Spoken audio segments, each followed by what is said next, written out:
Face front, true believers. You're listening to the Marvel Saga, Episode 10. I'm Nicholas Prom. And I'm Jerry McMullen. Each month we take a look at Marvel Saga, the 1985 series that put the entire Marvel Universe in chronological order. I'm going to start off this call right away by just apologizing to both Nicholas and to our fan base. We were trying to get this episode out much sooner than what it is. We had a date scheduled back in November, and life just got too busy for me. And then the holidays happened. Holidays kicked in, and so here we are in January. But Nicholas and I are committed to getting this through and getting it back on schedule, and we'd like to get this series wrapped up in 2018, if at all possible. So yeah, I think we'll do it. The motivator factor will be like our next project. Let's finish this so we can get on to our next project. Do we want to tell the listeners about the next project?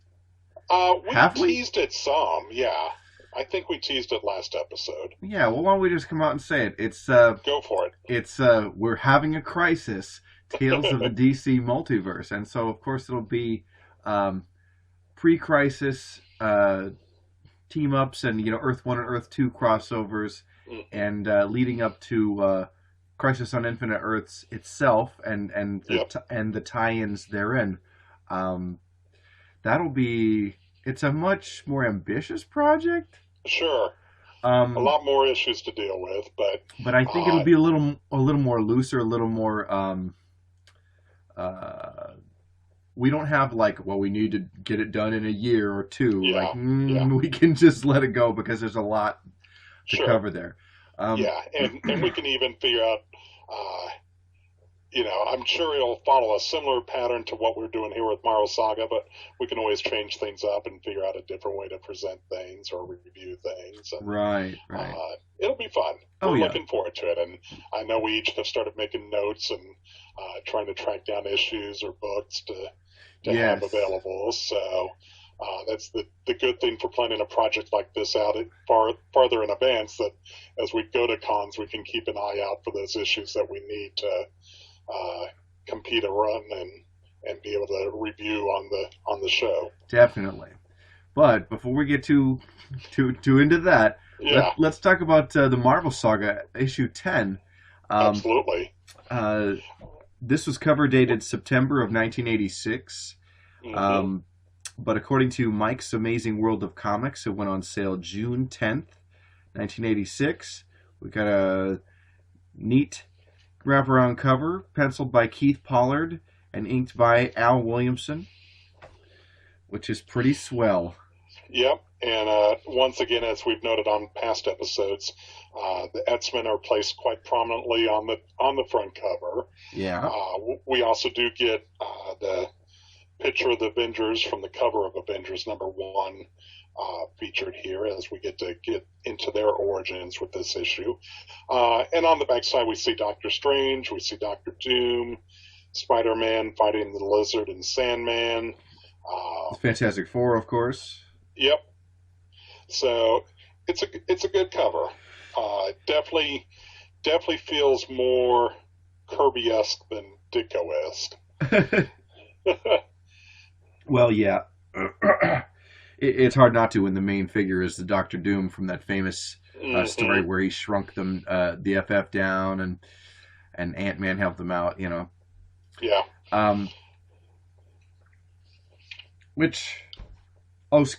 Excuse me, I'm reading from the Marvel Saga, The Essential Volume. That's the back cover of our last issue that we covered, I believe.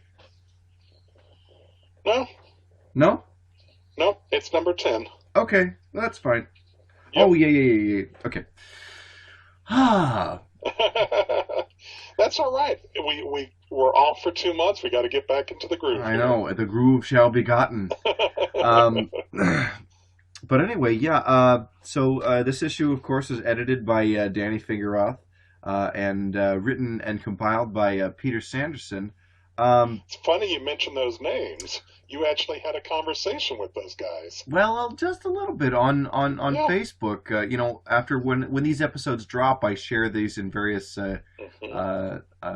Facebook groups, and lo and behold, Sanderson and Fingeroth were surprised and interested to Yeah. learn that there was a podcast series about the Marvel Saga. Yep. I believe it was in a Silver Age Facebook group that you had Sounds about posted right. that in, and they were both excited to find out about this. It was news to them.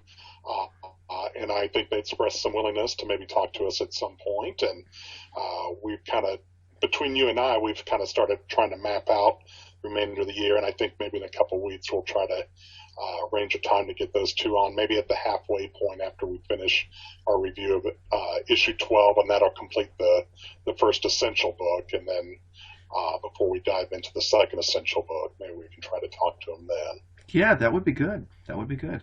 So. Um, but yes, do we have any other feedback on Yeah, episode nine? we did get some feedback from various Facebook posting, whether I or you posted it. From Rick Zen, who I know through the Comic Book Panel Facebook page, he noted that I've got a Essential Marvel Saga Volume 1 from Amazon, reading and re-listening to the first 9 episodes. Great stuff. So we appreciate you going back and giving all of those a listen. Very nice, thank you.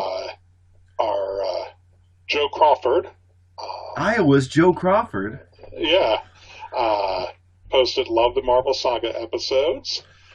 As did Michael Lane, posted really enjoying these Marvel Saga episodes.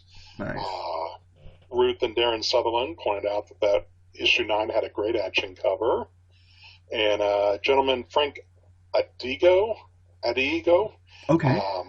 I'm going to have to reread some of the Marvel Saga stuff. So There you go. we appreciate getting those comments and having people share our post, whether it's from the Nicholas's Comic Reflections feed or through my feed through Worst Comic Podcast Ever. We appreciate you sharing the show out to your friends and family on your social media feeds. So Yeah. all right. Well, let's focus here on issue 10 because there is a lot to go through. Indeed, here. there is. Now, book 10 to Stand United starts off with more Spidey problems. And trying to see, is page 1 original art there?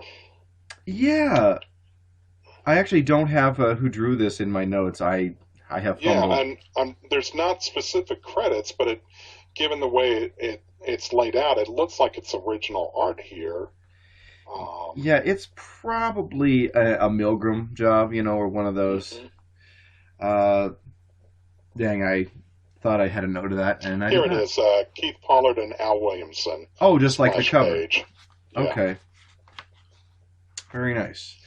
But yeah, it's a montage, of course, and our opening paragraph, of course, recounts that Spidey has had his first major defeat at the hands of Dr. Otto Octavius, and he's decided to give up being Spider-Man.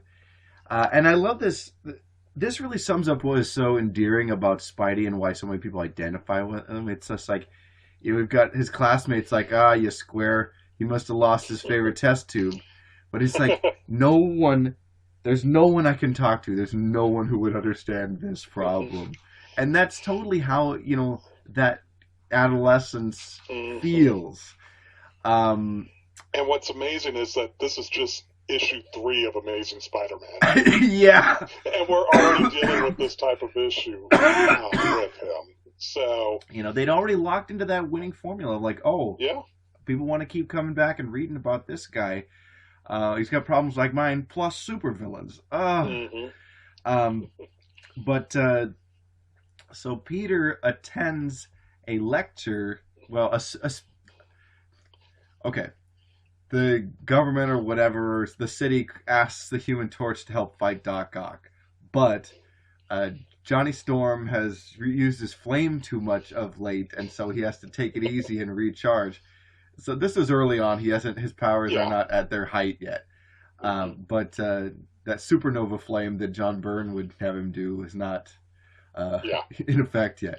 But anyway, he can't go fight Doc Ock, but he can speak at a high school. And he closes with the, never give up kind of, pap. But Yeah. Peter swallows that and decides to buck up and go fight Doc Ock Hmm. again. And it's interesting. We see the actual first meeting between Peter and Johnny after that speech, and uh, those two have kind of become like hard fast friends, even though it's Spider-Man and the Human Torch that are friends. And it wasn't until later years when Peter's identity was revealed that they kind of became friends outside of their costumed identities. Right. I love the frenemy thing that the two of them Hmm. have going on. And yes, it's many years later they become real friends. Yeah. Um, but I think it's great because like Johnny is kind of a Flash Thompson, Hmm. so I think it's really great like that their personalities would clash. Yeah. Uh, but yeah. So anyway, Spidey tracks down Doc Ock and beats him up, and decides to carry on his Spidey career. Yep. Um, The story switches over to Doctor Strange now, and he's this master of the mystic arts that lives within Greenwich Village there in New York, yeah, that Greenwich. area. And we start to get some back history, and we actually get the back history first of the Ancient One, who's Yeah. this mystical person that has been around and protected the Earth for years from magical attacks, and he lives somewhere off in the implied the Himalayas. I think they say something like Asian mountain range or something to that effect. Right. So this stuff is Uh, real vague, yeah, and yeah. yeah. So we cut over to Dr. Stephen Strange, who's this brilliant surgeon, and he's got the ego to match it. He won't go into the operating room for less than the $500 or whatever the going rate was back then. Good grief. He was more about what he could earn with his hands. And um, one night he's in this auto accident and he's lucky to come out of it alive, but he realizes afterwards that his hands have been permanently damaged and that he can't operate anymore. Right. And that's not a good answer for him. It's like, no, this is my job. I've got to be able to operate. So Yeah. he uses his life fortune trying to figure out a way to repair the nerve damage in his hands and just can't do it. And he finally gets word about this Eastern mystic known as the Ancient One, that maybe the Ancient One can help him. So he uses the last of his money to travel overseas, tracks down the Ancient One up in the mountains, and he cuts to the chase right away. I just want to get healed. And Ancient One's like, it's more than just healing your hands. You got to heal your mind, your body. It's a path that you've got to follow. It's not just simply correcting your hands. And so Stephen Strange agrees to stick around for a little bit. There's another assistant there by the name of Carl Mordo. I Yeah. don't know if he's going by Baron Mordo at that I point, wonder but where is the Baron? yeah, yeah.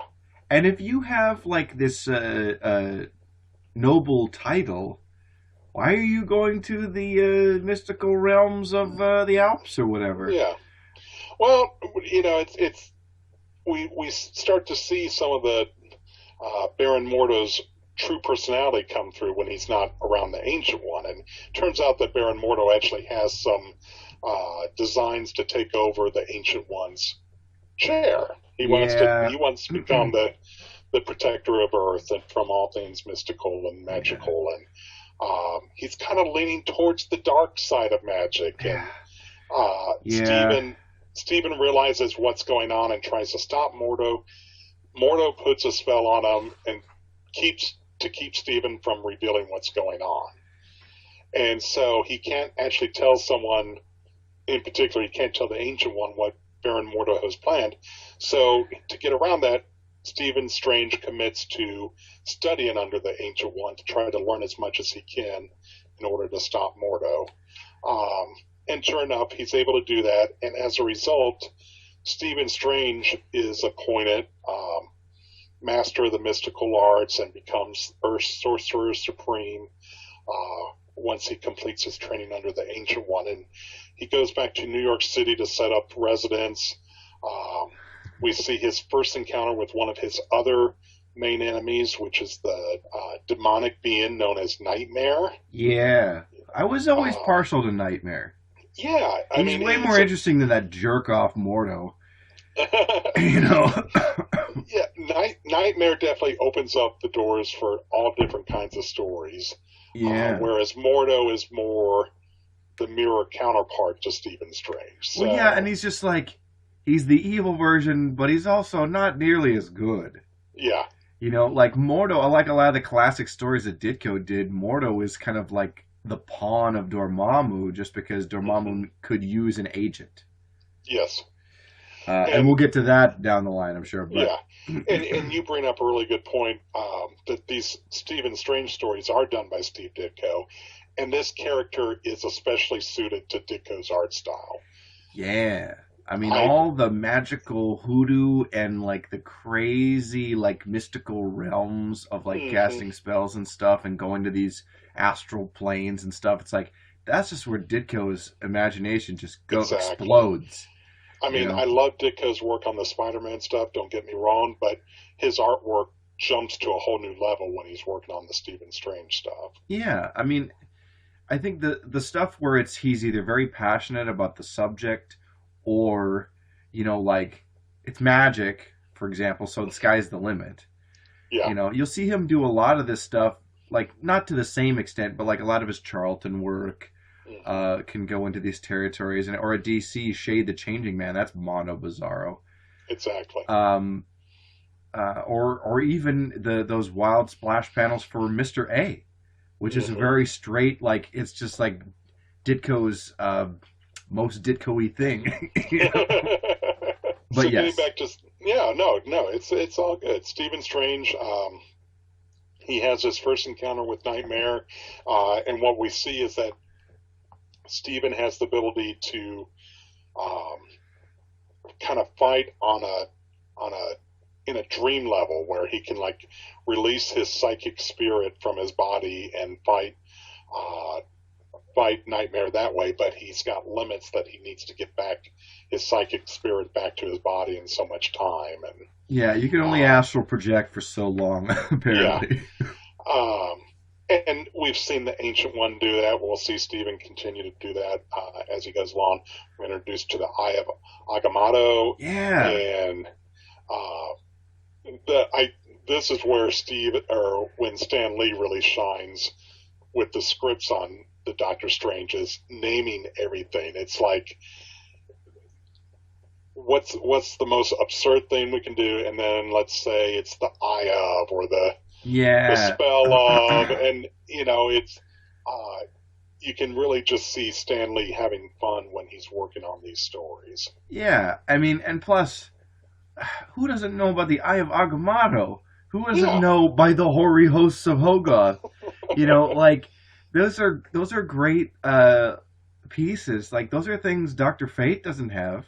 yeah, Phantom Stranger doesn't have stuff like that. It's a hmm strength. Yeah, yeah, these little pieces of ephemera to connect to the character make Doctor Strange stand out far more than like just another magical character, of which there hmm were already a million.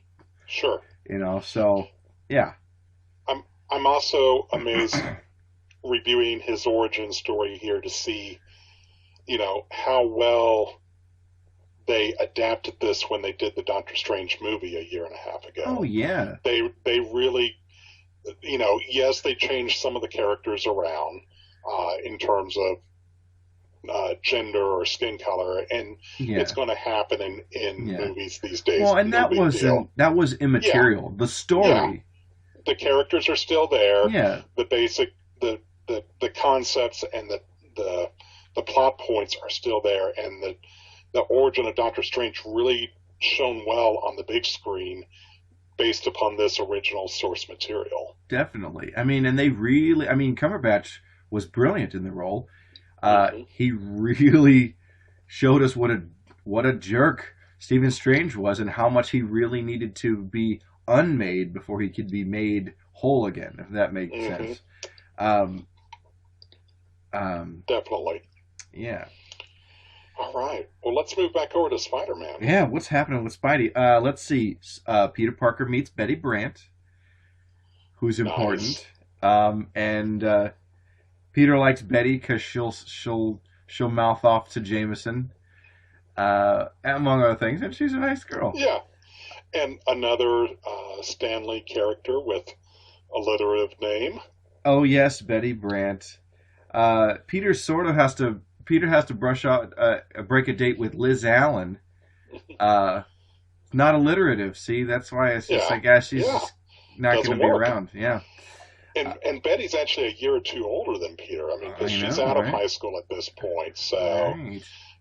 he doesn't have to deal with all the high school issues with having to see his date in the halls at school. He can only see her when he goes into the Daily Bugle. Right. I forgot she was older. For some reason, I was thinking that maybe she ended high school early. There's some stuff later down the road with her brother Bennett, Sure. Yep. which we will get into, but Mm-hmm. in the future. Yeah. Um, but anyway, Spidey's got to contend with a fella named William Baker, or Flint Marko, who's become the Sandman. He was on the lam and wandered into a test area uh, and got Because irradiated. 1960s, it's science. Yep, radiation and sand and stuff uh, somehow makes him the Sandman, and so he can turn his body into sand and do all kinds of stuff with that. I always thought it was like, how do you even beat a guy like this? Because Yeah. these unsolid guys, or they can be solid when they want to and not when they Mm-hmm. want. It's like, how do you fight guys like that? That Yeah. stuff like drives me crazy. You know? Yeah. I mean, in theory, you either wash them away or you enclose them in some kind of container that he can't get out of. Right, but But it's not a guy you can just punch out. yeah, Um, and those but characters, they're interesting, but they frustrate me. Hydro yeah, Man and the Mist are the same way. I'm like, oh, what? You know? and I think what also frustrates me to some degree, the character he's not the sharpest knife in the drawer. I don't think he fully realizes how what he can do with his powers and abilities to the full extent. He's still very much a physical guy wanting to fight when he could do so much more with his abilities and not actually come in contact with people. Right. And I think that tends to be the way with a lot of, low-level supervillains. Maybe they'll get Hmm. this great power, but because maybe they're not the brightest guy, they Yeah, don't realize the full potential for that. Like Magneto was a smart guy, and he realized, he could like manipulate the Earth's magnetic fields. He could turn the Earth off his axis, which is like too much. yeah, But um, but that's a whole nother thing. But yeah, the Sandman, he uses his power in a very rudimentary way, um, which, because Spidey's a scientist, yeah. allows him to have that edge. And of course, he beats the Sandman. I can't remember how he does Yep, it that first outing, uh, but he does. yep. Wee. And so the Fantastic Four have a little uh, encounter with Doctor Doom, and I do mean little, because Very much so. he comes back and he shrinks them, and they of course call on Ant-Man to help them, and so there's a it's a great story with an Hmm. awesome cover. I think it Yes. was and it's loads of fun. A great fight with Doctor Doom. This issue, and we saw it previously when the FF encountered the Hulk, these are the early steps of building the Marvel Universe. When Yeah, you have your characters crossing over from book to book. I mean, yeah, in the DC books, I mean, you had the Justice League book, but you really didn't see at that point yet. You didn't see Green Lantern appearing in the Flash, or uh, you know, Batman appearing every month in someone else's book to help boost sales. It just wasn't done at that point. So right. uh, we see more of the crossover in the early days of the Marvel universe than we do at this same period in the DC universe. Yes. Although, like Mort Weisinger liked to have Aquaman or Green Lantern show up every once in a while because they were his characters, and so Hmm. he liked to have them have like one panel or on a cover appearance in the Superman books. But you're very right. Sure. The crossovers and guest appearances weren't as prolific by far at DC as they were with at Marvel. But yeah, I mean, Yeah. and they had a winning formula. The Fantastic Four is the Hmm. flagship book. It's the runaway hit. Yep. Well, everybody's got to have a guest appearance in the Fantastic Four because Hmm. if people are buying one Marvel book, it's probably Yeah. that. And if somebody appears in there, they think that's cool. Like, wait, don't they have their own series? I'll pick that up Let's too. go check it out. Yep. Exactly. It's good marketing. So anyway, yeah, there's a fight with Doctor Doom, and the typical result happens there. But don't we come back to Doctor Strange for a spell? Doctor Strange has a battle with Baron Mordo in there in his astral form. Yet again. Yes. And, we see that a lot in the first year or two of all of these Marvel titles where the same villains get recycled every 2 to 3 issues. I mean, I think at this point, we're probably up around issue 15 or 16 of Fantastic Four, and I think this is the fourth time we've seen Doctor Doom. Sure. And here in Doctor Strange, Baron Mordo, this is his second appearance in like 4 issues time, and Yeah. Spider-Man, we're going to see Doctor Octopus again real soon. So Yeah. it's just kind of part of the nature that I think once they start getting sales figures back for particular issues and see what was selling and what wasn't, let's try to immediately replicate that same issue again. Well, yeah, and also it's like Doctor Strange, for example, is like he's not in his own dedicated book. He's Hmm. sharing. He's like one feature Yep. in was it Strange Tales? The Strange Tales. Yeah. Strange Tales, yeah. And so I think like you maybe your audience isn't is the more casual one that just picking up that book. So like Yeah. if Mordo was a hit as a villain in a story, well, let's bring him back again in a few issues, just so yeah. Um, but yeah, and in the Fantastic Four, they face off against the Super Skrull, which is a story that I love. Oh yeah. I always That enjoyed him. uh, next to Doctor Doom, the Super Skrull is always my favorite villain. Really? That yeah, I mean, just because he can replicate each of their abilities, and he's just the one person, and just the way he can go from ability to ability. There is a really good issue of Alpha Flight that John Byrne did early on, where Sasquatch was fighting what he thought was the Fantastic Four, but it turned out to be the Super Skrull. Oh, So neat. I have not read that. it's a really Um, good issue. yeah. The great thing So about the Alpha Flight, if you ever want to pick up a run, it's like, oh, it's all in the dollar bins, all the 50 yeah. cent bins, which it's cool because it was a hit book for a while, Hmm. but tastes definitely changed, and it's like, okay, cool. I don't have to pay a huge price to go and get that if I'm curious about Sure. it, which I'm getting to that point. Yeah.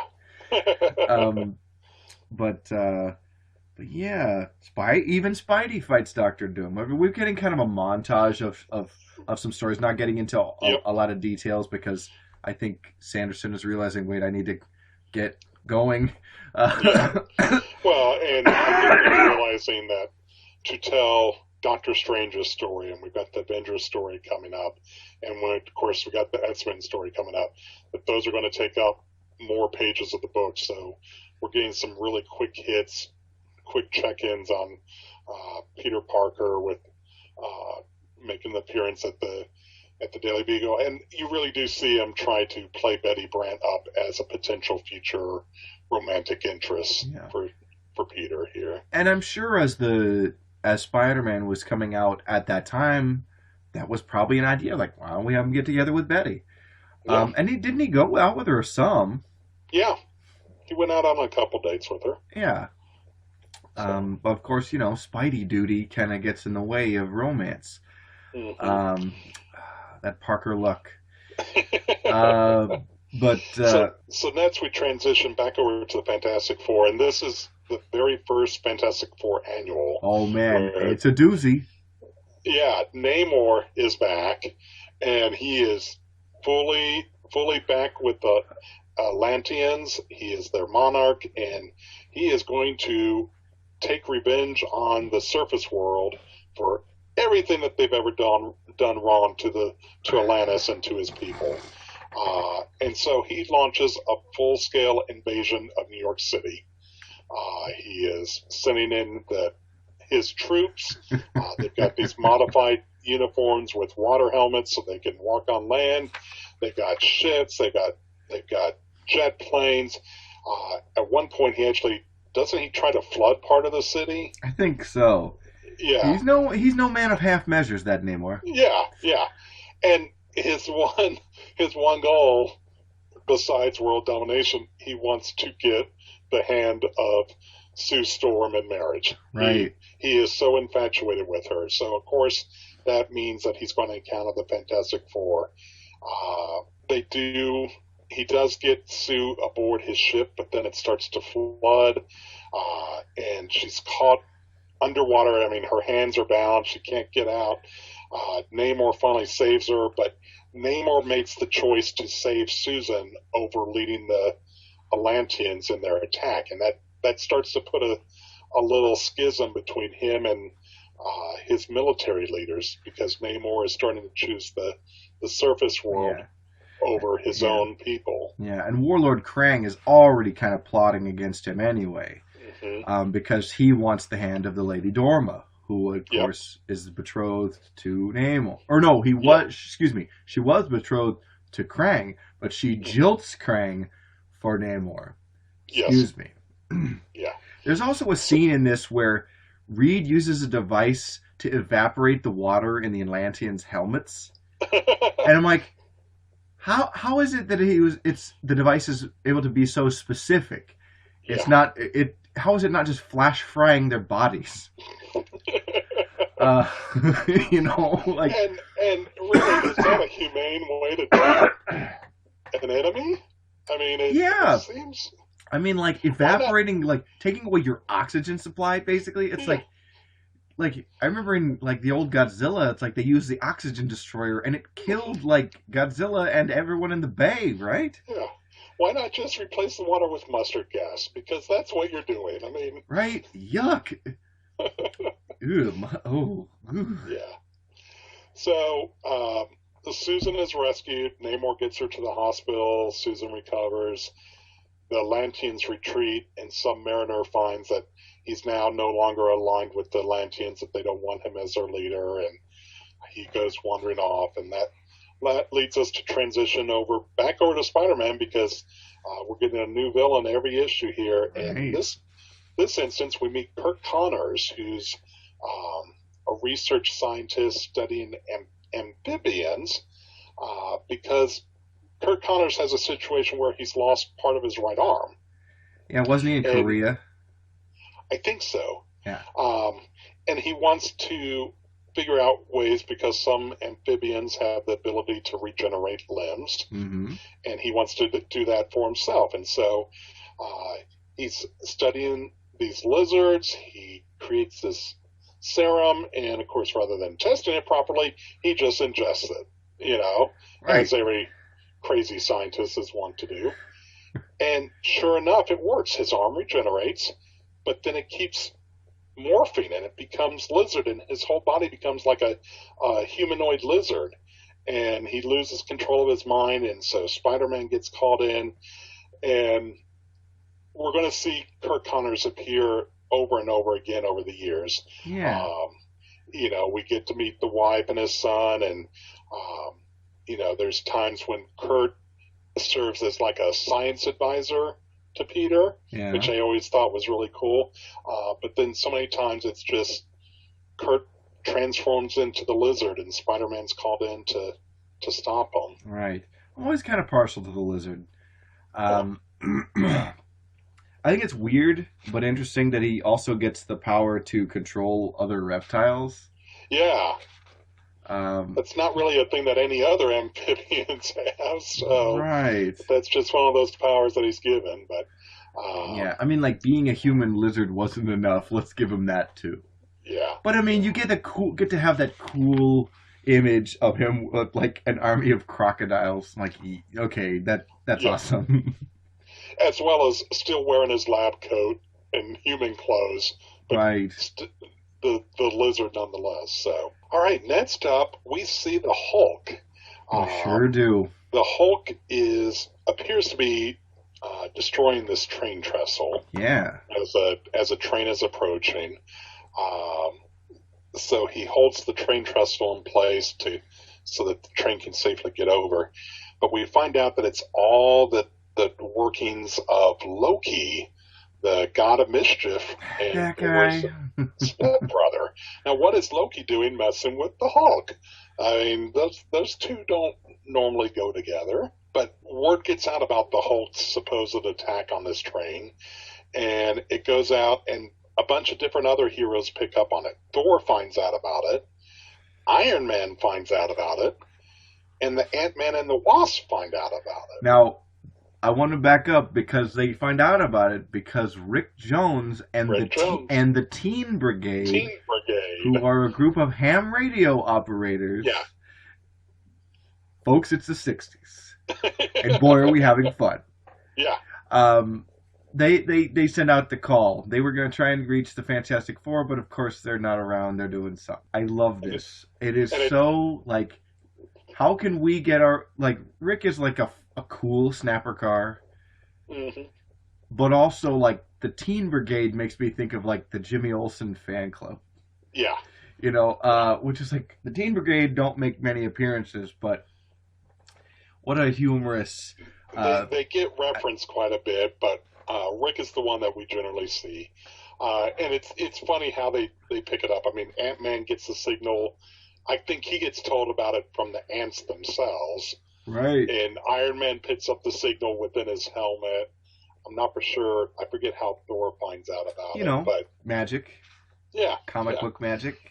And so those four heroes all travel to the American Southwest to try to track down the Hulk, and it leads to them all fighting the Hulk. But then they eventually realize the Hulk's not the guilty one here. He's not.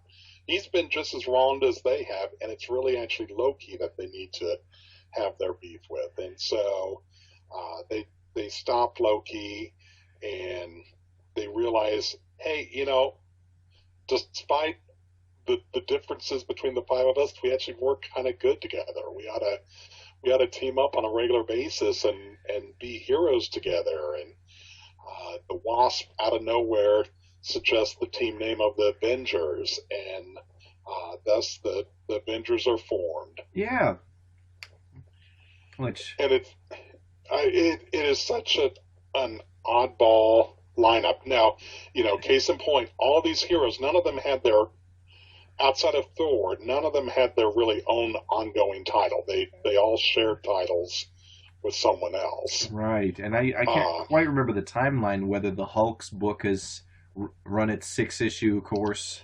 It's run its course. Okay. So he was just making those sporadic guest appearances like in Fantastic Four.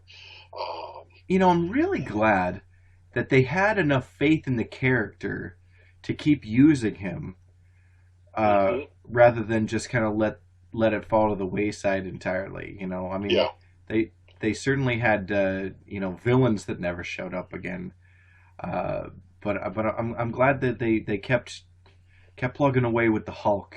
It definitely bore fruit.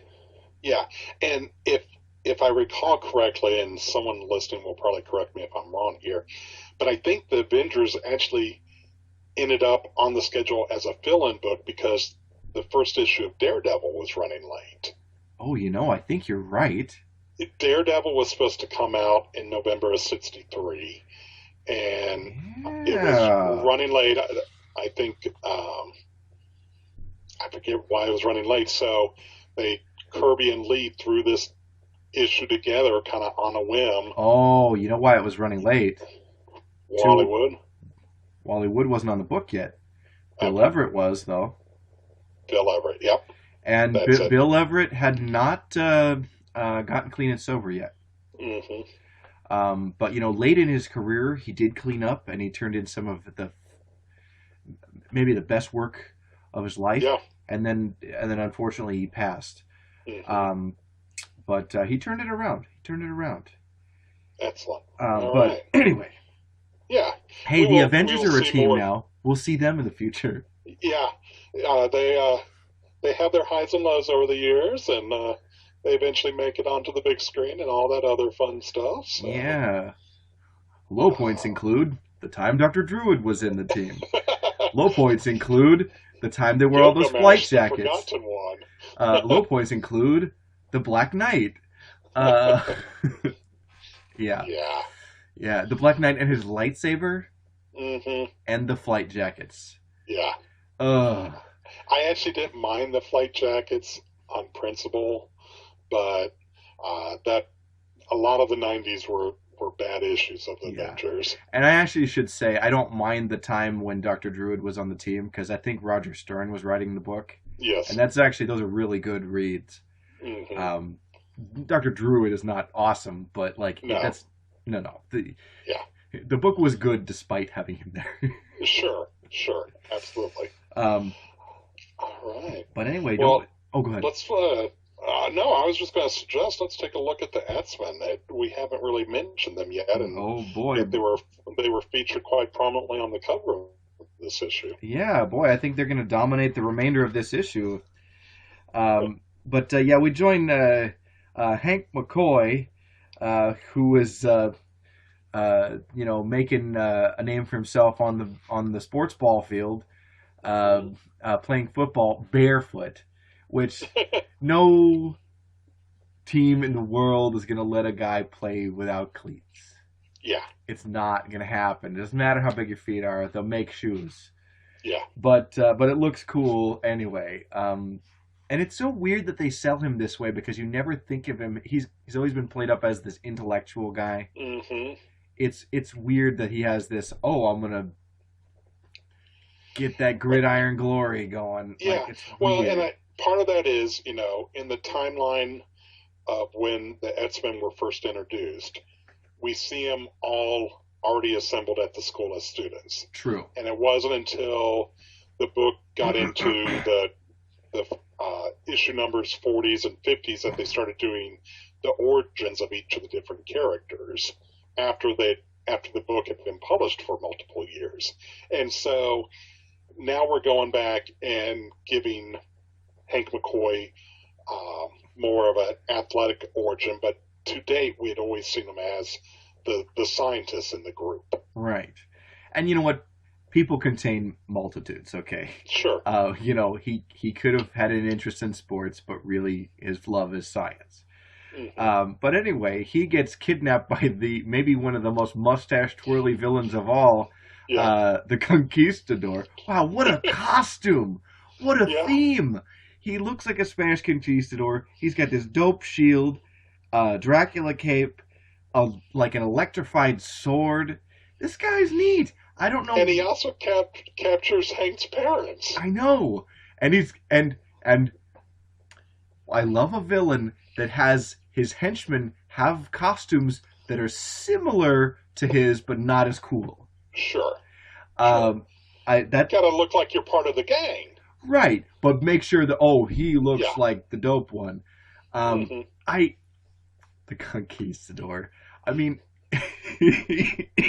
if he's just 2 steps away from being an Adam West Batman villain. Yeah. Yeah. But he does look cool, and he's a jerk. He has all this equipment and all these resources, but he wants to, instead of risking his own neck robbing banks or laboratories for scientific equipment, he is blackmailing or what have you, Hank into committing crimes for him. Yes. And his parents are held hostage. I got questions, but I don't know. Yeah. Yeah. But meanwhile, It seems overly complicated. If you're going to go that far, why not just go rob the lab yourself? Right.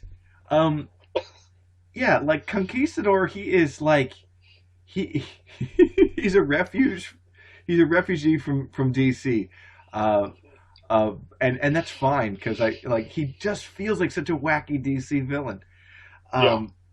Like I could totally see this guy in the Mike Sikowski Justice League,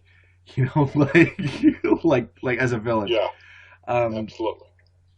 but anyway, Professor Charles Xavier, maybe you've heard of him, detects Hank with the early version of Cerebro, and I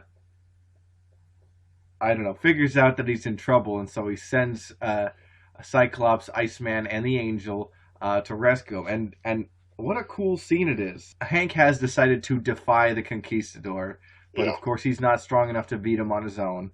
But the X Men, or the three that we know about already, uh, show up and kick the crap out of the Conquistador and his henchmen, and that's super fun.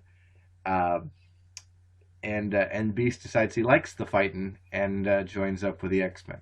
We get that famous scene from issue 1 here of X-Men where, uh, come to me, my X-Men. And Xavier has summoned them all. And so they all come from different parts of the mansion. You see the Beast swinging in from a window, and Iceman sliding down an ice pole like a fireman. But And but I have questions about that. It's like, was there a hole in the roof of the room? Like, exactly. why are you sliding down a pole if you just entered the room? Yes. But I had that same thought as well. And Angel comes flying in, and Slim Summers comes waddling in from the back there. he definitely is slim at this point. Yeah. Yeah, he's real skinny. Um, so we get a demonstration of the X Men in the danger room, jumping through hoops and dodging Atom Smashers. Um, but of course, there's one more member of the original X Men that we haven't seen, and that's Jean Grey, Marvel Girl. And we get her introduction. Of course, the guys are all gaga over her. Yeah. Uh, They're all trying to be first in line to become her boyfriend. yeah. And so we get some backstory about Jean, though. Her powers manifested when she was playing with a friend as a child, and the friend got hit by a car, and her friend Annie died, and Jean kind of like felt Hmm. her still as she was dying and stuff, and so she was catatonic for a time, and her folks called on Professor X for help, and so he mentored her and all that jazz, and and so on and whatnot. Marvel Girl origin, I want to say, came from a issue of Bizarre Adventures. Yes, and drawn by John Buscema. Yeah. But if you're Um, the panels they use from that though, like I don't know who inked Buscema because like the hair looks like Simonson. I was just thinking Simonson, yeah. Yeah. And what we find is that Jean's powers are so great that Xavier puts in blocks on her mind to keep her powers in check, Yeah. which is, you know, one part of me says, all right, that's kind of smart and the responsible thing to do, and the other part of me says, that's really creepy. What is he doing? Well, Charles Xavier does all kinds of creepy stuff. Yeah, I know. And he's I so know. inconsistent with like, oh, I don't want to mess with people's minds too much, but then he totally does it when Mhm. they run into a wall story wise. Like, well, I guess we'll have to, uh, tell this guy he Let's doesn't mind know. wipe everyone. Yeah, I mean, like, what do you need the X Men for if you're gonna just do that? Yeah, Uh, it it kind of it's very if he's going up someone against like Magneto. I yeah, mean, it's clear cut and dry what he has to do. Any other situation, everything's fair game. yeah. Plus, it's comics. Yeah, Oh man. But yeah, okay, so Jean joins the team, but of course, yeah, dudes be dudes, and they're all like basically pawing at her. And she's like, lifts the beasts into the air after he plants one on her. hmm And she defends herself, but then is so good natured about it, like, no, boys. Like yeah, like yeah, okay, a man wrote this story. Yeah, come on, guys, consent. It is 1963, but come on, we can yeah. do better. Um, but yeah, we close off the issue with Professor X talking to Jean, saying like, there are evil mutants out there, and we've got to guard the world against them. And lo and behold, here comes the You can't see the mustache, but boy, Yeah. is it twirling. Magneto with a sinister plot. And I mean, what a great villain of the Silver Age. Hmm. And I think like in the '80s when they like kind of softened him up and made him a good guy again, it's just like Marvel, you just neutered yourself by making like one of the best villains of all time. Yeah. Well, I they really in the early '80s they really upped him up on the villainy level, Yeah, and they made him more of a likable villain once they started tying his origin story back into the Nazi concentration camps. right, making him And sympathetic. yeah, he became very human, and suddenly, all right, I can kind of see why Magneto's taken this stance, and maybe I might agree with him in that same situation. So he became much more interesting as a character. He just wasn't out to take over the world just on a whim. He had valid reasons for Yeah, doing what he was doing. yeah, But then when they, to your point, where they did kind of soften him up and make him take over the Xavier School when Charles went out into space, it really felt like they had neutered the character, and suddenly he wasn't nearly as interesting as he once was. yeah. I mean, like having him have some this sympathetic aspect is cool, but like, sorry, I love Magneto as a supervillain, and unfortunately, the Hmm. we can't get the toothpaste back in the bottle now. He's always gonna be like this anti-hero and Hmm. never quite the megalomaniacal villain again, which is. Uh, I love that he's got all this depth of character now, but I Hmm. also know despise. I hate that I can't do anything super villainous with him anymore. You know what I mean? Yeah. Let me while while we're wrapping up the Etzman here, and this is kind of a good plug for we don't always talk a lot about current ongoing comics on this show, No, uh, no. but there is a new comic that just came out within the last couple of weeks that is taking a very similar approach to Marvel Saga, and it's called Grand design. Etzman Grand Design by Ed Piskor, who's most known for the Hip Hop Family Tree graphic Yeah. novels. He's basically doing Marvel Saga, but just with the X-Men, trying to put the entire history of the X-Men universe, all the different members in chronological order. So we see the early days of Xavier, early days of Magneto, how they came to be, how they, you see Xavier first running into Storm, and fighting the Shadow King, things like that. And I just read this first issue over the week, and I've got issue 2 coming in shortly to me. But it is a very fun read, definitely in the style of Marvel Saga. So if you're a fan of Marvel Saga, I definitely recommend going out and picking up Grand Design. Yeah. Um, I picked up the first issue and I read and I enjoyed it quite a bit. I feel like it's a little bit tongue in cheek. It's a little more. There's a little bit of irreverence sure. going on, but I appreciate it's not humorous, Hmm. but they can kind of wink. There's some winking at the camera kind of Yeah. moments Yeah. in it, And and we're and talking Ed about is Silver Age comics. There should be. yeah. Yeah, and Ed is redoing all the art in his own style, Yeah. and they provide a great set of footnotes at the end to kind of help cross-reference where each of the different plot points is coming from. So I really enjoyed this. I'm looking forward to reading issue 2 here shortly. So, Yeah, I got to get out and get off my butt and pick that up because I really enjoyed the first issue. yep. Um, more exciting stuff to come for next episode. Yeah, next month we get the X-Men battling Magneto. Um, we're going to meet Owen Reese, also known as the Molecule Man. Yeah, Iron Man is going to go into his first red and gold armor, which yeah, is kind of lost on us reading these from the black and white essentials. right, right, right. The Hulk has a fight with the Avengers and ends up Oh, teaming up with Submariner. We're going to be introduced to Nick Fury. We're going to get the second adventure of the X-Men as they fight the Vanisher. yeah, And Ant-Man is going to go through a growth spurt. yeah.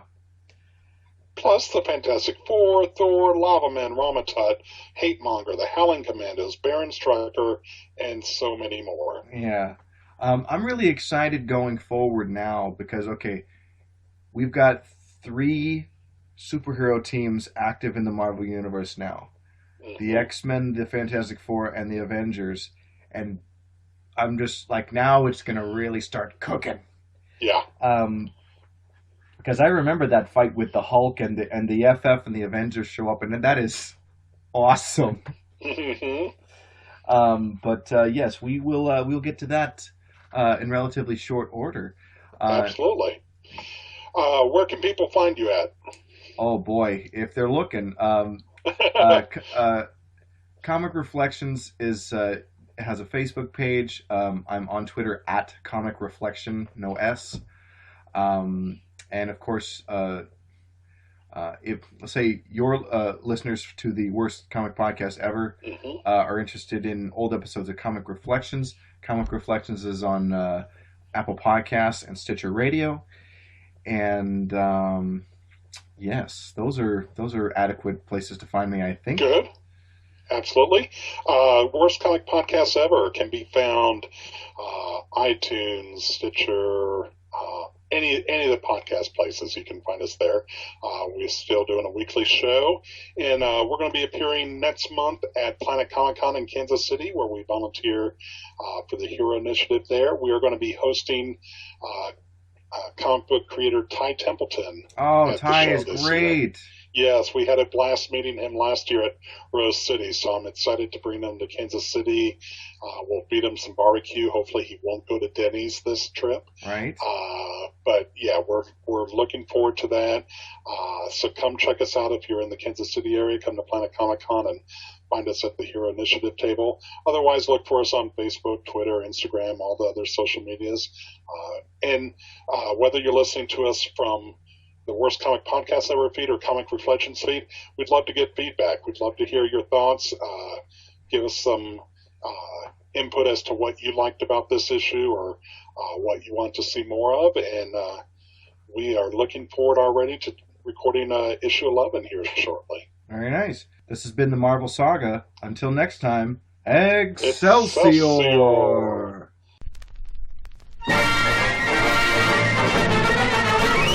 Stand a little straighter, walk a little prouder, be an innovator, laugh a little louder, go forever greater, we can show you how to, and when will you be then?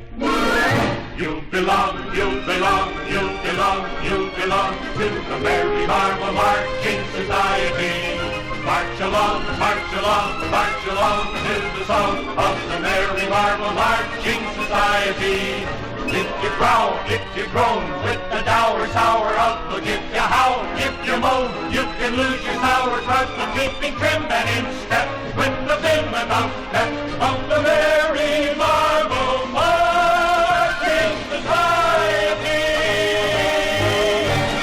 Be an early riser, Strive to be ambitious, speak a little wiser, try to be judicious, be a good advisor, never ever vicious. and when Will you be then? Face front! Lift your head! You're on the winning team! You belong, you belong, you belong, you belong to the Merry Marvel Marching Society. March along, march along, march along to the song of the Merry Marvel Marching Society. If you growl, if you groan, and your score is nearly zero, do not howl, do not moan. You can be a superhero marching right along through the fighting song of the Merry Marvel.